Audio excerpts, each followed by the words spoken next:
Voice of Tamil 24.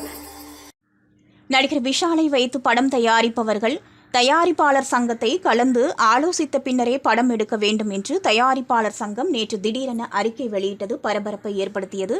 தயாரிப்பாளர் சங்கத்தில் உள்ள 12 கோடி ரூபாயை விஷால் மோசடி செய்துவிட்டதாகவும் இதனை சிறப்பு ஆடிட்டர் மூலம் கண்டுபிடிக்கப்பட்டதாகவும் எனவே விஷால் மீது சட்டப்படி நடவடிக்கை எடுக்கப் போவதாகவும் தயாரிப்பாளர் சங்கத்தின் அறிக்கையில் தெரிவிக்கப்பட்டிருந்தது.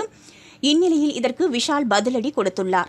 இதுகுறித்து அவர் தனது எக்ஸ் தள பக்கத்தில், இது உங்கள் குழுவில் உள்ள கதிரேசன் உள்ளிட்டவர்கள் கூட்டு முடிவு. அந்த நிதி தயாரிப்பாளர் சங்கத்தின் நலிந்த மூத்த உறுப்பினர்களின் மருத்துவ காப்பீடு, நலப்பணிகள், அவர்களுடைய குடும்பத்தை சேர்ந்தவர்களுக்கு கல்வி உள்ளிட்ட நலன்களுக்கு பயன்படுத்தப்பட்டது என்பது உங்களுக்கு தெரியாதா? திரையுலகில் ஏற்கனவே நிறைய வேலை உள்ளது, அதில் கவனம் செலுத்துங்கள். இரட்டை வரி விதிப்பு, தியேட்டர் பராமரிப்பு கட்டணம் என பல்வேறு விஷயங்கள் தீர்க்கப்படாமல் உள்ளது. நான் தொடர்ந்து நடிப்பேன்.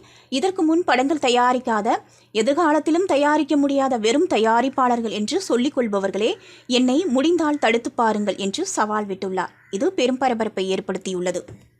நீங்க பார்த்துட்டு இருக்கிறது Voice of Tamil 24. Like, share and subscribe.